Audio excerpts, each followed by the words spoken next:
Harry Potter and the Chamber of Secrets, Chapter 12, The Polyjuice Potion.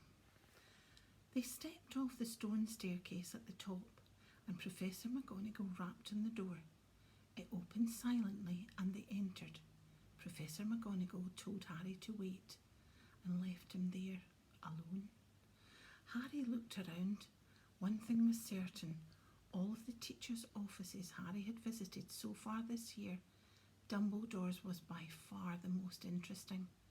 If he hadn't been scared out of his wits that he was about to be thrown out of school, he would have been very pleased to have a chance to look round it.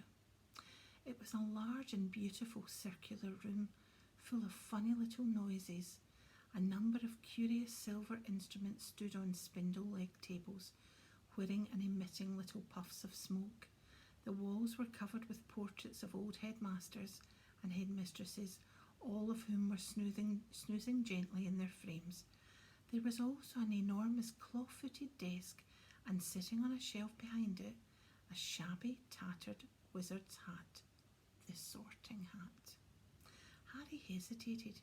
He cast a wary eye around the sleeping witches and wizards on the walls. Surely it couldn't hurt if he took the hat down and tried it on again, just to see, just to make sure it had put him in the right house. He walked quietly around the desk, lifted the hat from its shelf and lowered it slowly onto his head. It was much too large and slipped down over his eyes, just as it had done the last time when he'd put it on. Harry stared at the black inside of the hat, waiting.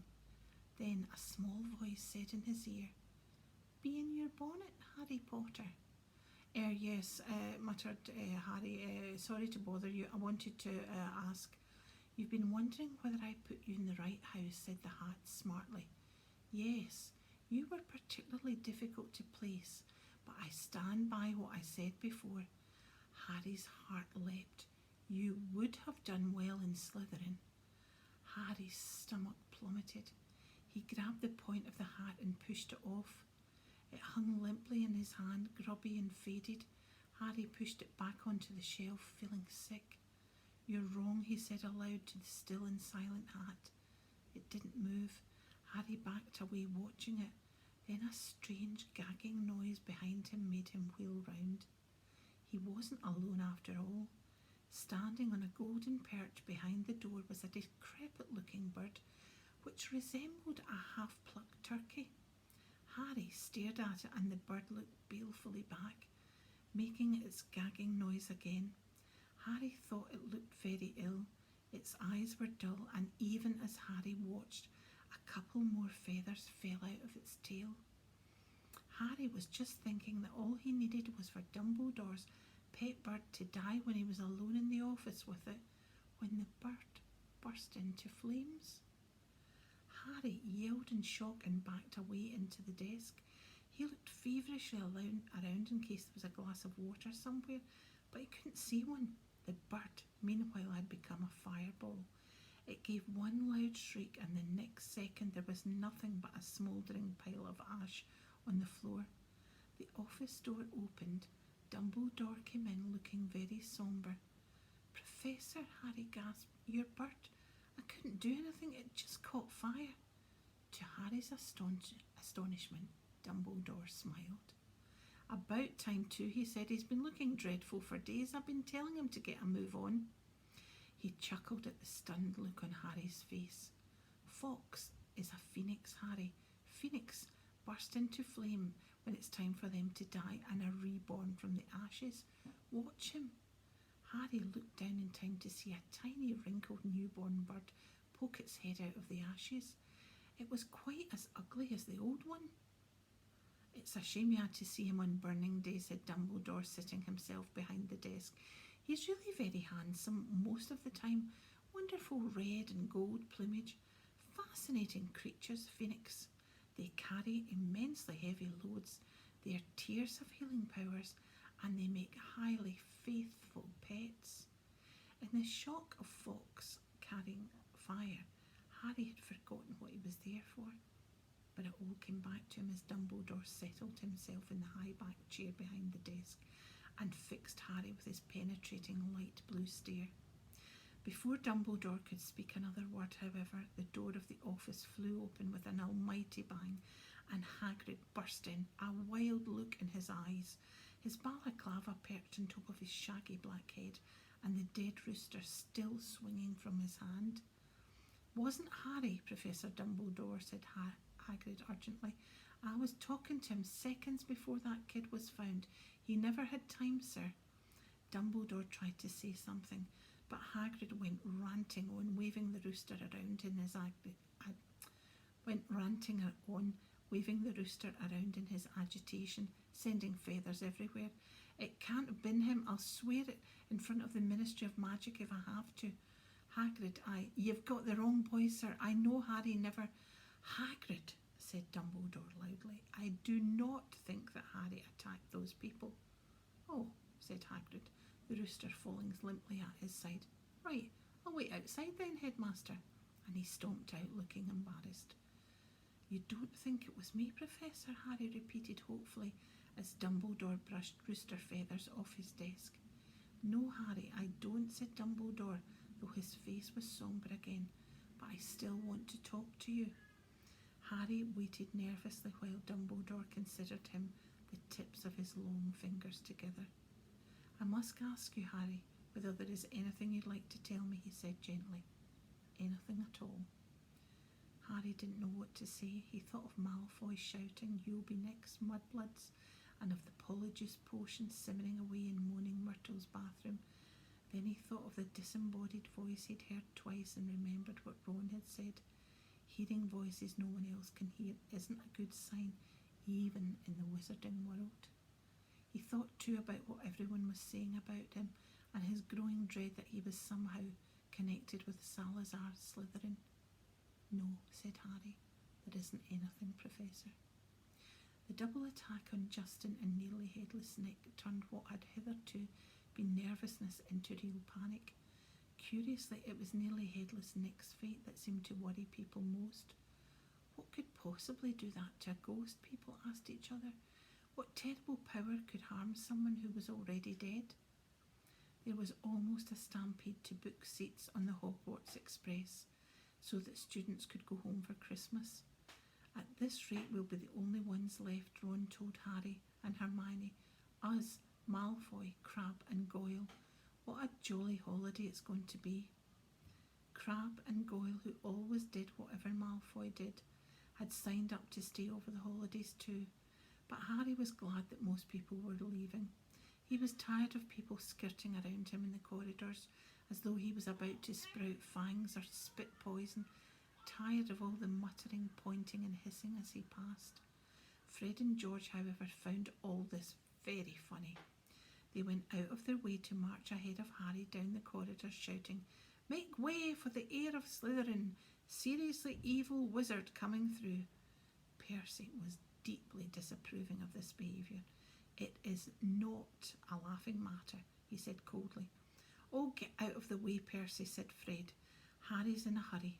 "Yeah, he's nipping off to the Chamber of Secrets for a cup of tea with his fanged servant," said George, chortling. Ginny didn't find it amusing either. "Oh, don't," she wailed every time Fred asked Harry loudly who he was planning to attack next, or George pretended to ward Harry off with a large clove of garlic when they met. Harry didn't mind. It made him feel better that Fred and George at least thought the idea of his being Slytherin's heir was quite ludicrous, but their antics seemed to be aggravating Draco Malfoy, who looked increasingly sour each time he saw them at it. "It's because he's bursting to say it's really him," said Ron knowingly. "You know how he hates anyone beating him at anything, and you're getting all the credit for his dirty work." "Not for long," said Hermione in a satisfied tone. "The Polyjuice Potion's nearly ready. We'll be getting the truth out of him any day now." At last the term ended, and a silence deep as the snow on the grounds descended on the castle. Harry found it peaceful rather than gloomy, and enjoyed the fact that he, Hermione and the Weasleys had the run of Gryffindor Tower, which meant they could play Exploding Snap loudly without bothering anyone, and practice duelling in private. Fred, George and Ginny had chosen to stay at school rather than visit Bill in Egypt with Mr. and Mrs. Weasley. Percy, who disapproved of what he termed their childish behaviour, didn't spend much time in the Gryffindor common room. He'd already told them pompously that he was only staying over Christmas because it was his duty as prefect to support the teachers during this troubled time. Christmas morning dawned, cold and white. Harry and Ron, the only ones left in the dormitory, were woken very early by Hermione, who burst in, fully dressed and carrying presents for them both. "Wake up," she said loudly, pulling back the curtains at the window. "Hermione, you're not supposed to be in here," said Ron, shielding his eyes against the light. "Merry Christmas to you too," said Hermione, throwing him this present. "I've been up for nearly an hour adding more lace wings to the potion. It's ready." Harry sat up, suddenly wide awake. "Are you sure?" "Positive," said Hermione, shifting Scabbers the rat, so that she could sit down at the end of his four-poster. "If we're going to do it, I say it should be tonight." At that very moment, Hedwig swooped into the room, carrying a very small package in her beak. "Hello," said Harry happily as she landed on his bed. "Are you speaking to me again?" She nibbled his ear in an affectionate sort of way, which was a far better present than the one she'd brought him, which turned out to be from the Dursleys. They had sent Harry a toothpick and a note telling him to find out whether he'd be able to stay at Hogwarts for the summer holidays too. The rest of Harry's Christmas presents were far more satisfactory. Hagrid had sent him a large tin of treacle fudge, which Harry decided to soften by the fire before eating. Ron had given him a book called Flying with the Cannons, a book of interesting facts about his favourite Quidditch team, and Hermione had bought him a luxury eagle feather quill. Harry opened the last present to find a new hand-knitted jumper from Mrs. Weasley and a large plum cake. He put up her card with a fresh surge of guilt, thinking about Mr. Weasley's car, which hadn't been seen since its crash with the Whomping Willow, and the bout of rule-breaking he and Ron were planning next. No one, not even someone dreading taking Polyjuice Potion later, could fail to enjoy the Christmas dinner at Hogwarts. The Great Hall looked magnificent. Not only were there a dozen frost-covered Christmas trees and thick streamers of holly and mistletoe crisscrossing the ceiling, but enchanted snow was falling warm and dry from the ceiling. Dumbledore led them in a few of his favourite carols, Hagrid booming more and more loudly with every goblet of eggnog he consumed. Percy, who hadn't noticed that Fred had bewitched his prefect badge so that it now read Pinhead, didn't even care that Draco Malfoy was making loud snide remarks about his new jumper from the Slytherin table. With a bit of luck, Malfoy would be getting his comeuppance in a few hours' time. Harry and Ron had barely finished their third helpings of Christmas pudding when Hermione ushered them out of the hall to finalise their plans for the evening. "We still need a bit of the people you're changing into," said Hermione matter-of-factly, as though she was sending them to the supermarket for washing powder. "And obviously it'll be best if you can get something of Crabbe and Goyle's. They're Malfoy's best friends. He'll tell them anything. We also need to make sure the real Crabbe and Goyle can't burst in on us while we're interrogating him." "I've got it all worked out," she went on smoothly, ignoring Han and Ron's stupefied faces. She held up 2 plump chocolate cakes. "I filled these with a simple sleeping draught. All you have to do is make sure Crabbe and Goyle find them. You know how greedy they are. They're bound to eat them. Once they're asleep, pull out a few of their hairs and hide them in a broom cupboard." Harry and Ron looked incredulously at each other. "Hermione, I don't think that could go seriously wrong." But Hermione had a steely glint in her eye, not unlike the one Professor McGonagall sometimes had. "The potion will be useless without Crabbe and Goyle's hair," she said sternly. "You do want to investigate Malfoy, don't you?" "Oh, all right," said Harry. "But what about you? Whose hair are you ripping out?" "I've already got mine," said Hermione brightly, pulling a tiny bottle out of her pocket and showing them the single hair inside. "Remember Millicent Bulstrode wrestling with me at the dueling club? She left this on my robe when she was trying to strangle me, and she's gone home for Christmas. So I'll just have to tell the Slytherins I've decided to come back." When Hermione had bustled off to check on the Polyjuice Potion again, Ron returned to Harry with a doom-laden expression. "Have you ever heard of a plan where so many things could go wrong?" But to Harry and Ron's amazement, stage 1 of the operation went just as smoothly as Hermione said. They lurked in the deserted entrance hall after Christmas tea, waiting for Crabbe and Goyle, who'd remained alone on the Slytherin table, shoveling down 4th helpings of trifle. Harry had perched the chocolate cakes on the end of the banisters. When they spotted Crabbe and Goyle coming out of the Great Hall, Harry and Ron hid quickly behind a suit of armour next to the front door. "How thick can you get?" Ron whispered ecstatically as Crabbe gleefully pointed out the cakes to Goyle and grabbed them. Grinning stupidly, they stuffed the cakes whole into their large mouths. For a moment both of them chewed greedily, looks of triumph on their faces. Then, without the smallest change of expression, they both keeled over backwards and fell to the floor. Much the most difficult bit was hiding them in the cupboard across the hall. Once they were safely stowed among the buckets and mops, Harry yanked out a couple of the bristles that covered Goyle's forehead, and Ron pulled out several of Crabbe's hair. They also stole the shoes because their own were far too small for Crabbe and Goyle-sized feet. Then, still stunned at what they had done, they sprinted up to Moaning Myrtle's bathroom. They could hardly see for the thick black smoke issuing from the cubicle in which Hermione was stirring the cauldron. Pulling the robes up over their faces, Harry and Ron knocked softly on the door. "Hermione?" They heard the scrape of the lock and Hermione emerged, shiny-faced and looking anxious. Behind her they heard the gloop of the bubbling treacle-thick potion. 3 glass tumblers stood ready on the toilet seat. "Did you get them?" Hermione asked breathlessly. Harry showed her Goyle's hair. "Good, and I sneaked those spare robes out of the laundry," Hermione said, holding up a small sack.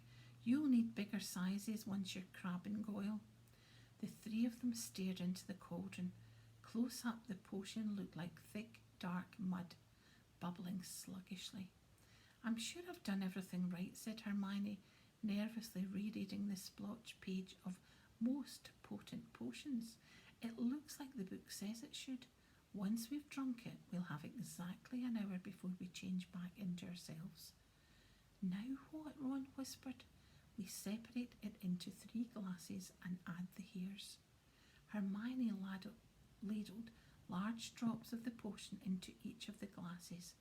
Then, her hands trembling, she shook Millicent Bulstrode's hair out of its bottle and into the first glass. The potion hissed loudly like a boiling kettle and frothed madly. A second later it turned sort of a sick kind of yellow. "Ugh! Essence of Millicent Bulstrode," said Ron, eyeing it with loathing. "Bet it tastes disgusting." "Add yours then," said Hermione. Harry dropped Goyle's hair into the middle glass, and Ron put Crabbe's into the last one. Both glasses hissed and frothed. Goyle's turned the khaki colour of a bogey, Crabbe's a dark, murky brown. "Hang on," said Harry, as Ron and Hermione reached for their glasses. "We'd better not drink them in here.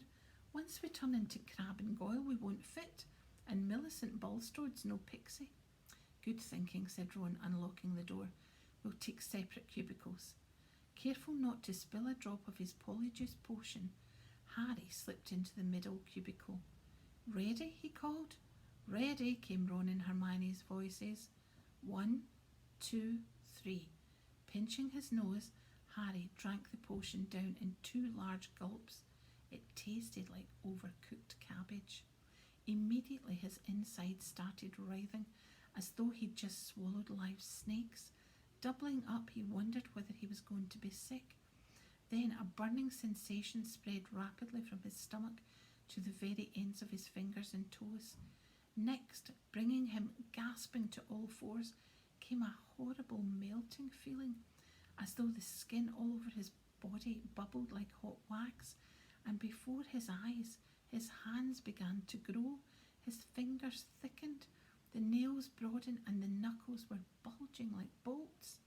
His shoulders stretched painfully, and a prickling on his forehead told him that hair was creeping down towards his eyebrows. His robes ripped as his chest expanded like a barrel bursting its hoops. His feet were in agony in shoes 4 sizes too small. As suddenly as it started, everything stopped. Harry lay face down on the cold stone floor, listening to Myrtle gurgling morosely in the end toilet. With difficulty he kicked off his shoes and stood up. So this is what it was like being Goyle. His large hands trembling, he pulled off his old robes, which were hanging a foot above his ankle, pulled on the spare ones, and laced up Goyle's boat-like shoes. He reached up to brush his hair out of his eyes and met only the short growth of wiry bristles low on his forehead. Then he realised that his glasses were clouding his eyes, because Goyle obviously didn't need them. He took them off and called, "Are you two okay?" Goyle's low rasp of a voice issued from his mouth. "Yeah," came the deep grunt of Crabbe to his right. Harry unlocked his door and stepped in front of the cracked mirror. Goyle stared back at him out of dull, deep-set eyes. Harry scratched his ear. So did Goyle. Ron's door opened. They stared at each other, except that he looked pale and shocked. Ron was indistinguishable from Crabbe, from the pudding basin haircut to the long gorilla arms. "This is unbelievable," said Ron, approaching the mirror and prodding Crabbe's flat nose. "Unbelievable." "We'd better get going," said Harry, loosening the watch that was cutting into Goyle's thick wrist. "We've still got to find out where the Slytherin common room is. I only hope we can find someone to follow." Ron, who'd been gazing at Harry, said, "You don't know how bizarre it is to see Goyle thinking." He banged on Hermione's door. "Come on, we need to go." A high-pitched voice answered him. "I don't think I'm going to come after all. You go on without me." "Hermione, we know Millicent Bulstrode's ugly. No one's going to know it's you." "No, really, I don't think I'll come. You two hurry up, you're wasting time." Harry looked at Ron, bewildered. "That looks more like Goyle," said Ron. "That's how he looks every time a teacher asks him a question." "Hermione, are you okay?" said Harry through the door. I'm fine, go on." Harry looked at his watch. 5 of their precious 60 minutes had already passed. "We'll meet you back here then, all right," he said. Harry and Ron opened the door of the bathroom carefully, checked that the coast was clear, and set off. "Don't swing your arms like that," Harry muttered to Ron. "Eh? Crabbe holds them sort of stiff. How's that? Yeah, better." They went down the marble staircase. All they needed now was a Slytherin who they could follow to the Slytherin common room. But there was nobody around. "Any ideas?" muttered Harry. "The Slytherins always come up to breakfast when over there," said Ron, nodding at the entrance to the dungeons. The words had barely left his mouth when a girl with long curly hair emerged from the entrance. "Excuse me," said Ron, hurrying up to her. "We've forgotten the way to our common room." "I beg your pardon," said the girl stiffly. "Our common room? I'm a Ravenclaw." She walked away, looking suspiciously back at them. Harry and Ron hurried down the stone steps into the darkness, their footsteps echoing particularly loudly as Crabbe and Goyle's huge feet hit the floor, feeling that this wasn't going to be as easy as they'd hoped. The labyrinthine passages were deserted. They walked deeper and deeper under the school, constantly checking their watches just to see how much time they had. After a quarter of an hour, just when they were getting desperate, they heard a sudden movement ahead. "Ha!" said Ron excitedly. "There's one of them now." The figure was emerging from a side room. As they hurried nearer, however, their hearts sank. It wasn't a Slytherin. It was Percy. "What are you doing down here?" said Ron in surprise. Percy looked affronted. That, he said stiffly, is none of your business. It's Crabbe, isn't it? Oh, yeah, said Ron. Well, get off to your dormitories. It's not safe to go wandering around dark corridors these days. You are, Ron pointed out. I, Percy said, drawing himself up. I'm a prefect. Nothing's about to attack me. A voice suddenly echoed behind Harry and Ron. Draco Malfoy was strolling towards them, and for the first time in his life, Harry was pleased to see him. There you are, he drawled, looking at them. Have you two been pigging out in the Great Hall all this time? I've been looking for you. I want to show you something really funny.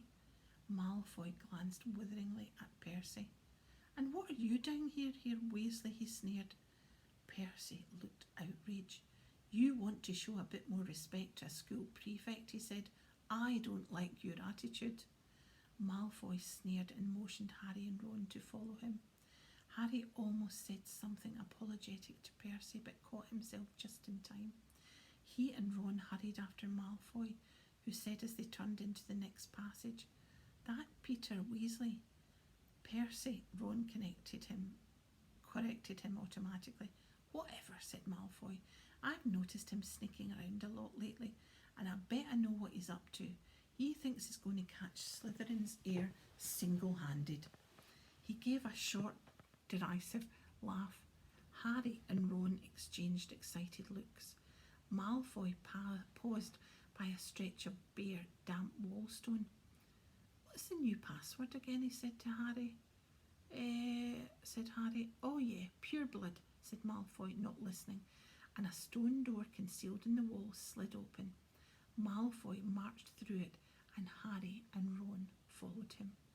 The Slytherin common room was a low, long underground room with rough stone walls and ceiling from which round greenish lamps were hanging on chains. A fire was crackling under an elaborately carved mantelpiece ahead of them, and several Slytherins were silhouetted around it in carved chairs. Wait here, said Malfoy to Harry and Ron, motioning them to a pair of empty chairs set back from the fire. I'll go and get it. My father's just sent it to me. Wondering what Malfoy was going to show them, Harry and Ron sat down, doing their best to look at home. Malfoy came back a minute later, holding what looked like a newspaper cutting. He thrust it under Ron's nose. That'll give you a laugh. Harry saw Ron's eyes widen in shock. He read the cutting quickly, gave a very forced laugh, and handed it to Harry. It had been clipped out of the Daily Prophet, and it said, Inquiry at the Ministry of Magic. Arthur Weasley, head of the Misuse of Muggle Artifacts Office, was today fined 50 galleons for bewitching a Muggle car. Mr. Lucius Malfoy, a governor of Hogwarts School of Witchcraft and Wizardry, where the enchanted car crashed earlier this year, called for Mr. Weasley's resignation. Weasley had brought the ministry into disrepute, Malfoy told our reporter. He is clearly unfit to draw up our laws, and his ridiculous Muggle Protection Act should be scrapped immediately. Mr. Weasley was not available for comment, although his wife told reporters to clear off or she'd set the family ghoul on them. Well, said Malfoy impatiently as Harry handed the cutting back to him, don't you think it's funny? Ha ha, said Harry bleakly. Arthur Weasley loved Muggles so much he should snap his wand in half and go and join them, said Malfoy scornfully. You never know the Weasels were purebloods the way they behave. Ron, or rather Crabbe's face was contorted with fury. What's up with you, Crabbe? Snapped Malfoy. Stomach ache, Ron grunted. Well, go up to the hospital wing and give all those mudbloods a kick from me, said Malfoy, snickering. You know, I'm surprised the Daily Prophet hasn't reported all those attacks yet, he went on thoughtfully. I suppose Dumbledore's trying to hash it all up. He'll be sacked if it doesn't stop soon. Father's always said Dumbledore's the worst thing that ever happened to this place. He loves Muggleborns. A decent headmaster would never have let slime like that Creevy in. Malfoy started taking pictures with an imaginary camera and did a cruel but accurate impression of Colin. Potter, can I have your picture, Potter? Can I have your autograph? Can I lick your shoes, please, Potter? He dropped his hands and looked at Harry and Ron. What's the matter with you two? Far too late, Harry and Ron forced themselves to laugh, but Malfoy seemed satisfied. Perhaps Crabbe and Goyle were always slow in the uptake. Saint Potter, the mudblood's friend, said Malfoy slowly. He is another one with no proper wizard feeling, or he wouldn't go around with that jumped-up Granger mudblood, and people think he's Slytherin's heir. Harry and Ron waited with bated breath. Malfoy was surely seconds away from telling them it was him, but then, I wish I knew who it is, said Malfoy petulantly. I could help them. Ron's jaw dropped so that Malfoy's face looked even more gormless than usual.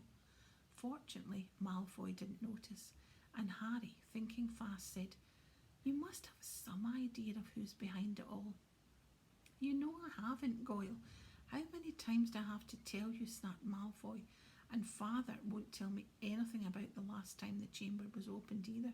Of course, it was 50 years ago, so it was before his time, but he knows all about it, and he said it was all kept quiet, and it'll look suspicious if I know too much about it.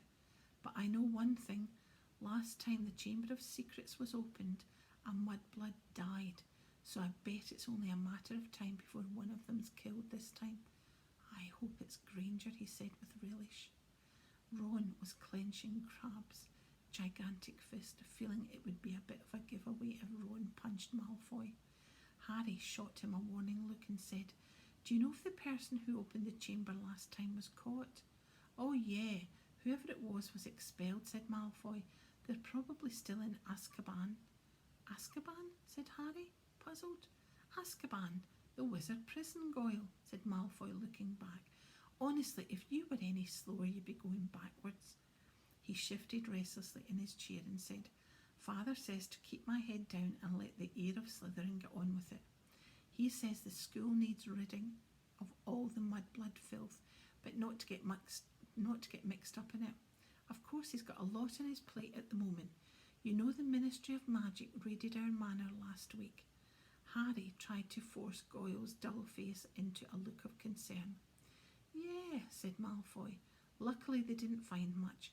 Father's got some very valuable dark art stuff, but luckily we've got our own secret chamber under the drawing room floor. Ho, said Ron. Malfoy looked at him. So did Harry. Ron blushed. Even his hair was turning red. His nose was also slowly lengthening. Their hour was up. Ron was turning back into himself, and from the look of horror he was giving Harry, he must be too. They both jumped to their feet. Medicine for my stomach, Ron grunted, and without further ado, they sprinted the length of the Slytherin common room, huddled themselves at the stone wall and dashed up the passage, hoping against hope that Malfoy hadn't noticed anything. Harry could feel his feet slipping around in Goyle's huge shoes and had to hoist up his robes as he shrank. They crashed up the steps into the dark entrance hall, which was full of a muffled pounding coming from the cupboard where they'd locked Crabbe and Goyle. Leaving their shoes outside the cupboard door, they sprinted in their socks up the marble staircase towards Moaning Myrtle's bathroom. Well, it wasn't a complete waste of time, Ron panted, closing the bathroom door behind them. I know we still haven't found out who's doing the attacks, but I'm going to write to Dad tomorrow and tell him to check under the Malfoys' drawing room. Harry checked his face in the cracked mirror. He was back to normal. He put his glasses on as Ron hammered on the door of Hermione's cubicle. Hermione, come out, we've loads to tell you. Go away, Hermione squeaked. Harry and Ron looked at each other. What's the matter, said Ron. You must be back to normal by now. We are. But Moaning Myrtle glided suddenly through the cubicle door. Harry had never seen her so happy. Oh, wait till you see, she said. It's awful. They heard the lock slide back and Hermione emerged, sobbing. Her robes pulled up over her head. What's up, said Ron uncertainly. Have you still got Millicent's nose or something? Hermione let her robes fall and Ron backed into the sink. Her face was covered in black fur. Her eyes had gone yellow and there were long pointed ears poking through her hair. It was a cat hair, she howled. Millicent Bulstrode must have a cat and the potion isn't supposed to be used for animal transformations. Oh, said Ron. You'll be teased something dreadful, said Myrtle happily. It's okay, Harry said quickly. We'll take you up to the hospital wing. Madame Pomfrey never asks too many questions. It took a long time to persuade Hermione to leave the bathroom. Moaning Myrtle sped them on their way with a hearty guffaw. Wait till everyone finds out you've got a tail,